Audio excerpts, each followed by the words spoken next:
हिमाचल में old pension scheme लागू करने के बाद सुखविंदर सिंह सुक्खू के नेतृत्व वाली कांग्रेस सरकार को कर्मचारी ने सिर आंखों पर बिठा लिया था, लेकिन अब वही कर्मचारी सरकार के खिलाफ हो गए हैं।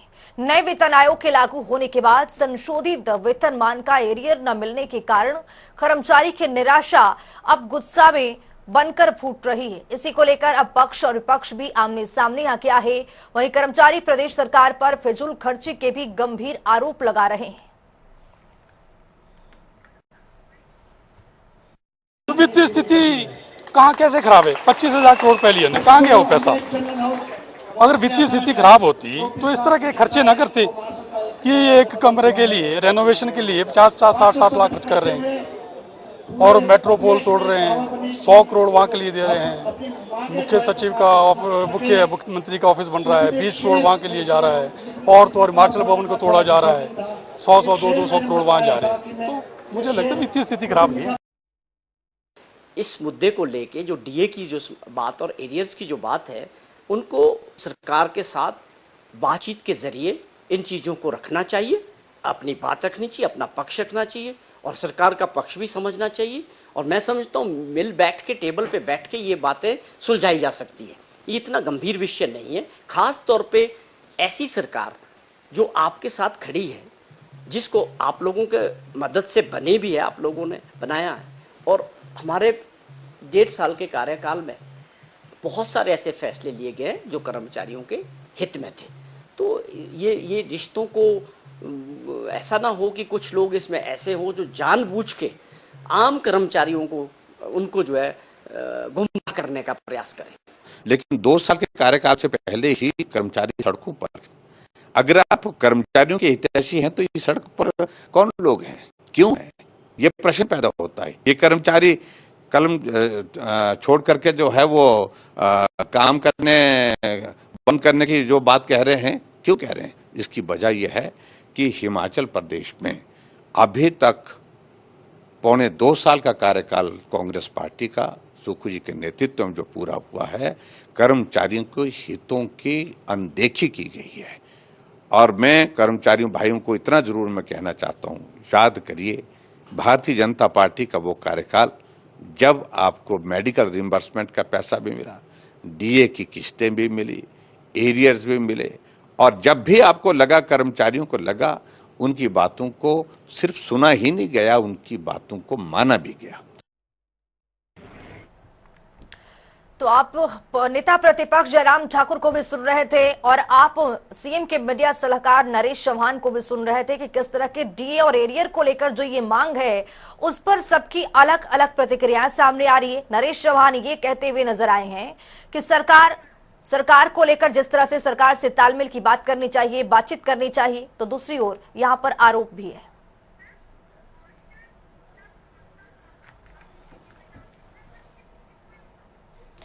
तो इसी खबर पर हमारे साथ कौशल मुंगटा, प्रवक्ता कांग्रेस पार्टी के जुड़ चुके हैं। कौशल मुंगटा जी, बहुत स्वागत है जनता टीवी में। सर धन्यवाद। कौशल मुंगटा जी, सवाल अपने आप में बहुत बड़ा बनता जा रहा है। जिस तरह से ये जो डीए और एरियर का मांग है लंबित पड़ा हुआ है, कर्मचारी धरना पर बैठे हुए हैं, सरकार बातचीत करने को राजी नहीं है, अपना पक्ष रखिए सर। ये बिल्कुल गलत आरोप है और जो भी लोग ये आरोप लगा रहे हैं बिल्कुल निराधार आरोप है। मुझे ये लगता है कि जो आजकल जो ये फेसबुक या जो खबरें चल रही है, इससे बचना चाहिए सब लोगों को।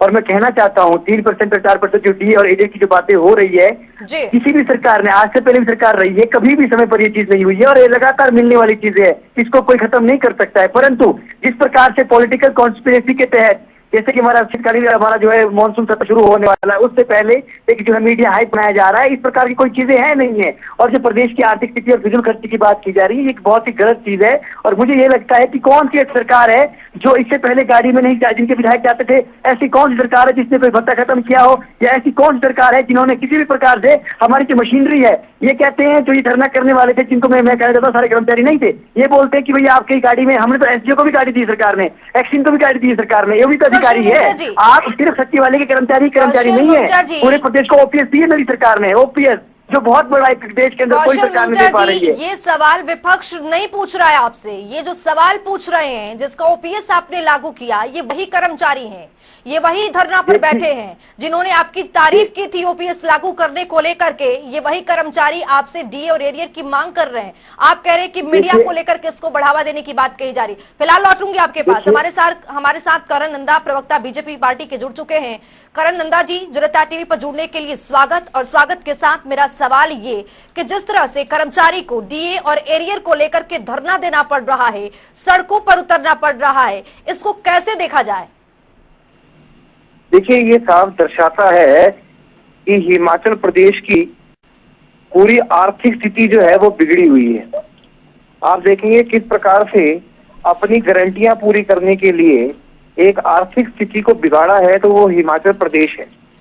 जिस प्रकार से केंद्र जो है ये वेलफेयर स्टेट इसको डिक्लेयर करता है और वेलफेयर स्टेट के अंतर्गत हिमाचल प्रदेश को 10,600 करोड़ रुपए सालाना जो है वो केंद्र से आता है, जो विभिन्न 65 स्कीमों के लिए आता है जी। उसके अतिरिक्त 3,800 करोड़ रुपए जो है वो डिजास्टर मैनेजमेंट के लिए आता है और उसके अंदर जितने भी आपके लॉसेस होते हैं उसके लिए आता है। और जो सेंट्रल एडेड प्रोजेक्ट्स है उसके लिए भी जो है वो 4,500 करोड़ के आसपास की फिगर है, वो केंद्र से आता है। उसके बावजूद हिमाचल प्रदेश के लिए केवल मात्र सैलरीज निकालने के लिए एक ऑप्शन रह जाता है। और जितनी भी इन्होंने जो है ये अपनी गारंटियां जो है उन्होंने में जो है पूरा करने का प्रयास किया, उसके अंदर जब इन्होंने ओपीएस लागू किया तो वहां पे जो है सेंट्रल एनपीएस स्कीम के जो बेनिफिट थे उससे हिमाचल प्रदेश बाहर हुआ और उसके बाद जो है वित्तीय स्थिति बिगड़नी शुरू करी। मुख्यमंत्री स्वयं कहते रहे कि हम अपने जो है सोर्सेज ऑफ इनकम बढ़ाएंगे, पर ऐसा कुछ हुआ नहीं। और उसके बाद जो है उसमें पहले जो है महंगाई बढ़नी शुरू हुई। इस बारी तो राशन डिपो जो है उसके अंदर आटा और चावल के दाम बढ़ गए और अब जो है ये आंच जो है कर्मचारियों तक भी पहुंची। जब कर्मचारियों को लगा कि यहाँ पर सैलरी जो है वो इंटरवल के हिसाब से आती है और साथ में जो टीएडीए है उसका बिल्कुल ही स्कोप नहीं दिखता, पर इनके जो मंत्री है उनका तो इससे भी ज्यादा दुर्भाग्यपूर्ण बयान आया जब उन्होंने बोला कि अगर इम्प्लॉइज उनके मुताबिक नहीं चलेंगे, उनकी विचारधारा के हिसाब से नहीं चलेंगे तो उनकी सैलरी भी रोक दी जाएगी।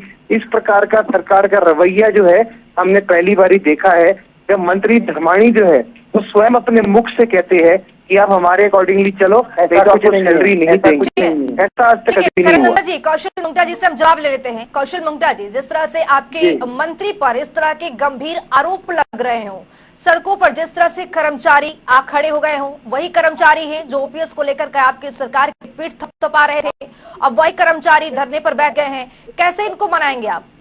पहली बात तो ये है कि कोई सड़क पे नहीं आया।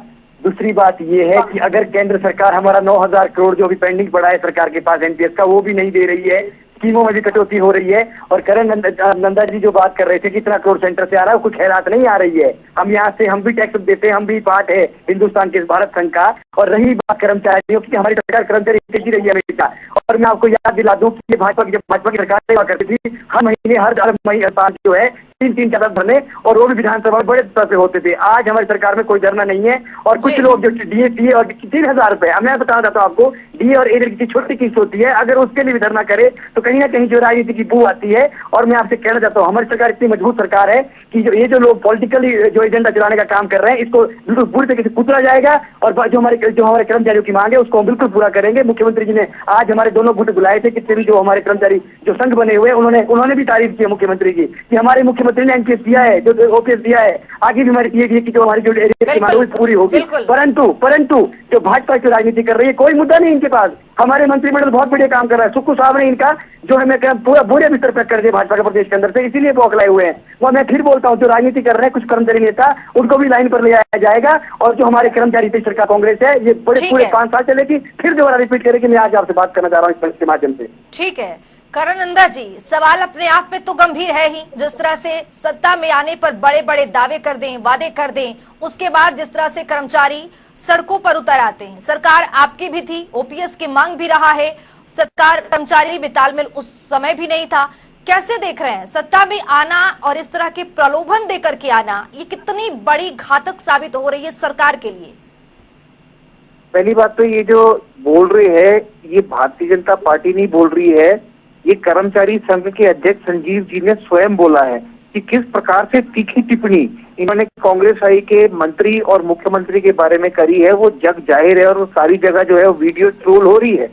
पर भारतीय जनता पार्टी की सरकार जब थी, उसमें कुल मिला के कोरोना काल जैसे समय था जहाँ 1 रुपए की सैलरी नहीं रोकी गई और करणनंदा जी, उसमें एक रुपए जो है एक सेकंड करणनंदा जी, सवाल तो ये पूछ रहे हैं ना कि इनके समय में भी जिस तरह से आपदा देखा गया है, आपदा का एक बहुत बड़ा दृश्य देखने को मिला है, आपदा में सारी कुछ सब कुछ चीजें निकल गई थी, लेकिन आप उसको कैसे देख रहे हैं? कोरोना समय आपके लिए बहुत बड़ा था, लेकिन आपदा इनके लिए बड़ा नहीं है, आप ये कह रहे हैं? देखिए, आपदा बिल्कुल बड़ा है, पर जिस प्रकार से ये एक 9,448 करोड़ की फिगर बोलते हैं, केंद्र बोल रहा है ना कि हम आपको कैश नहीं देंगे, हम केवल मात्र आपको जो आपका नुकसान हुआ है आप उसकी डीपीआर भेजिए, हम रिपेयर करके देंगे।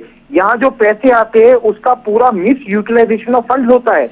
यहाँ पर कोई भी अगर एंट्री आती है, मैं आपको आईजीएमसी का उदाहरण देता हूँ, फंड किसी और हेड के लिए आता है और पेमेंट किसी और हेड में हो जाती है, और ऐसी जो मुफ्त इलाज देने वाली जो आपके वहां पे लैब्स है उनको बंद होना पड़ जाता है क्योंकि उनकी ड्यूज जो है वो ड्यू हो जाते हैं। यहाँ पर जो फंड आता है उसको किसी और उसके लिए यूटिलाइज किया जाता है, वो तो ठीक नहीं है। आप देखिए, केंद्र से कुछ भी इनको अगर लाइबिलिटी आती है तो बोलते हमारा अधिकार है, पर जब उसके अकाउंटेबिलिटी हम पूछते हैं तो बोलते आप क्यों पूछ रहे हैं, हम तो खर्चा तो होना ही है। तो जो आता है वो हक और जो खर्च होता है वो नॉन अकाउंटेबल। ऐसा रवैया तो सरकार का ज्यादा समय नहीं चलेगा।